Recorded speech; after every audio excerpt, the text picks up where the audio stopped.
and the floor is yours. Thank you very much, Marta. Thank you as well for the nice introduction and the invitation to this very important conference. It looks that it is very well organized and a lot of distinguished guests are here.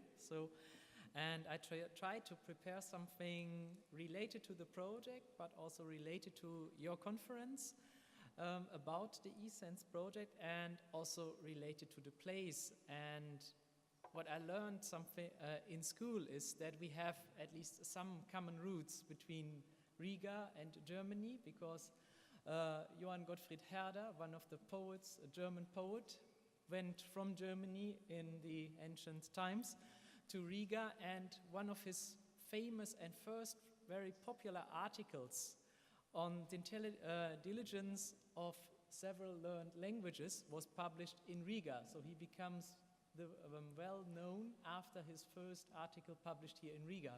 And so I see that Riga is the perfect place to talk about multilingualism. And I think you all know, because we are Europeans, that there are a lot of challenges related to these several languages that we are speaking. We heard a lot about these 24 languages of the European Union, 3 working languages, and so far and so on.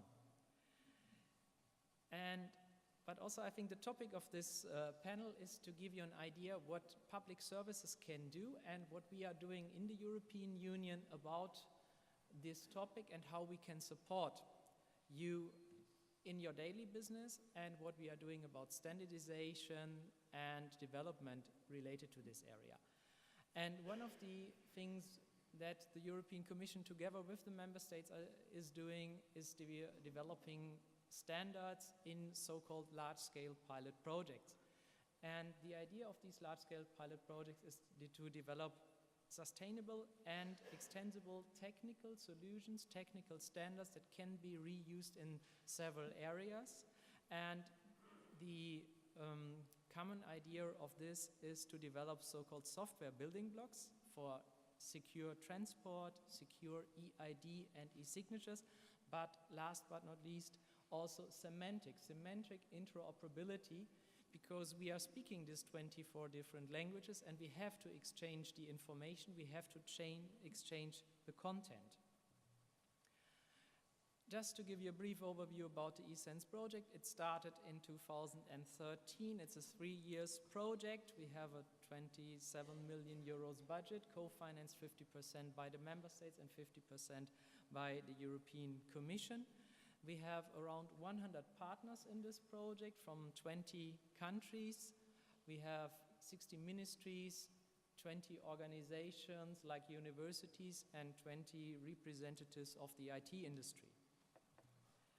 And the idea is to consolidate existing results from other large-scale pilot projects, to improve them and extend them to all necessary areas where we at the moment developing new technologies and where we also see the need to interconnect these areas on a national and international level in the European Union. And here again, I just want to highlight that it is very important that we are focusing on this so-called building block principle. And you see here, and already in the second bullet point, e-documents is one of the most important parts. And e-documents is not only exchanging electronic documents, it's not only exchanging scanned documents, it's also to exchange content and information. And we are having in the European Union a lot of electronic documents, but not all of them are translated. We have a lot of forms that are published by the European Commission via the portals, by the member states via their portals, but not all of them are interconnected. And therefore we have the idea in our so-called piloting phase, what will start within the next weeks, that we test this existing technical modules in an international level, on a supranational level, a European level. We want to interconnect national systems with European platforms and vice versa.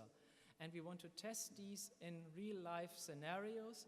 We want to see if that what was developed by the member states fits in this European context. And here, just to give you an overview about these real-life scenarios that we are having in mind. We want to do something for the e-health sector because we are a lot of Europeans traveling around in Europe and outside Europe. They are getting ill, they are working, but also they are working abroad, and they need the specific medicine and the information of their patient summary that's mostly stored in the member state they are coming from. Also caused by this, that they are traveling a lot, we have also cross-border use cases related to e-justice because we are claiming abroad. You're buying something via the internet, you're paying it via PayPal, you're try to claim it against Amazon, PayPal, or Google in a foreign country. And also e-procurement and business life cycle, I think, is something that is related to the business activities of the European companies. And last but not least, we want to show that these already predefined domains and the building blocks that we are using there are reusable in other new domains. For example, the exchange of information between universities, or in the area of tax information to exchange it between tax authorities. Coming back to our topic, interoperability and exchange of existing information, we know that in the most of the European member states we are already storing a lot of information in our databases, but in our native languages or in the working languages of these member states.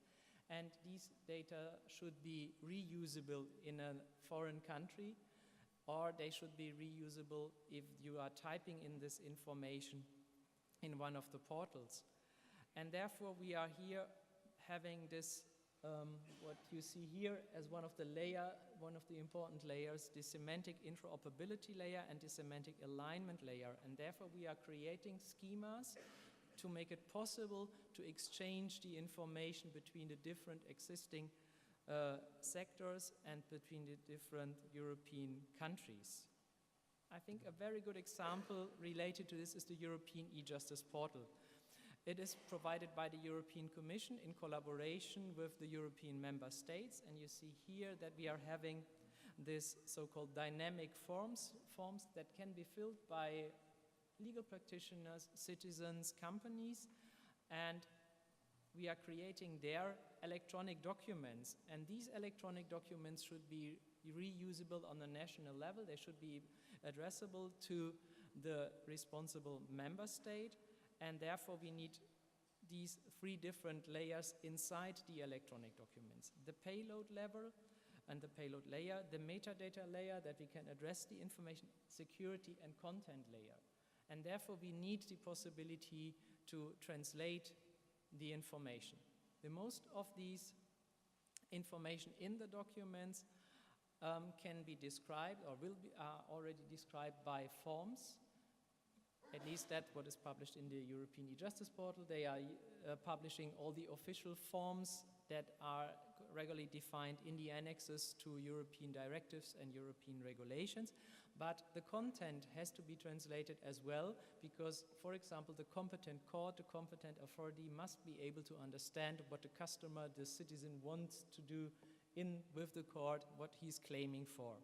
And therefore we need then the information from the document itself, and therefore we need the support of you as technical developers, as the people with the background knowledge that helps us with automated translations that could be involved in these kind of technical solutions. And I know that the colleagues also from the European Commission supporting us because they're providing already technical solutions at least on the level of the European e-justice portal, and now we are looking for something that can be done as well on the national level that helps the courts in the daily business. Therefore then, and to address this information, just to make a long story very short, we have also this metadata level and layer to make it possible to address it to the right court, to the right authority, and also the information should be not read by other institutions, organizations in between during the way from the sender to the receiver.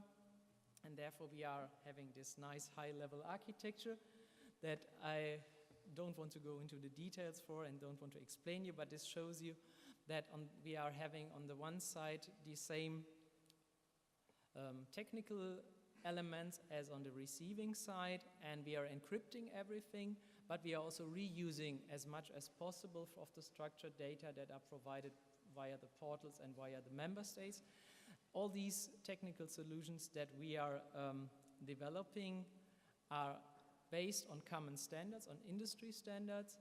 They are reusable and extensible. They are free of intellectual property rights and can be shared with all interested parties, and we are counting on you as experts to give us the input related to that, what is needed and what you expect to the market, so that at the end everybody is benefiting from that, what we are doing, that the citizens are benefiting related to their daily life, that traveling, working abroad, to decrease the bureaucratic hurdles, and the same for the IT industry or the regular industry, and also the public administration, that they give us the input what they need, and that we develop at the end the solutions that they expect. This was, I think, eSense in a nutshell, what we are doing, and I'm happy to take any questions in the question and answer session, and I'm giving the floor back to my distinguished colleagues. Thank you. Thank you very much, Carsten.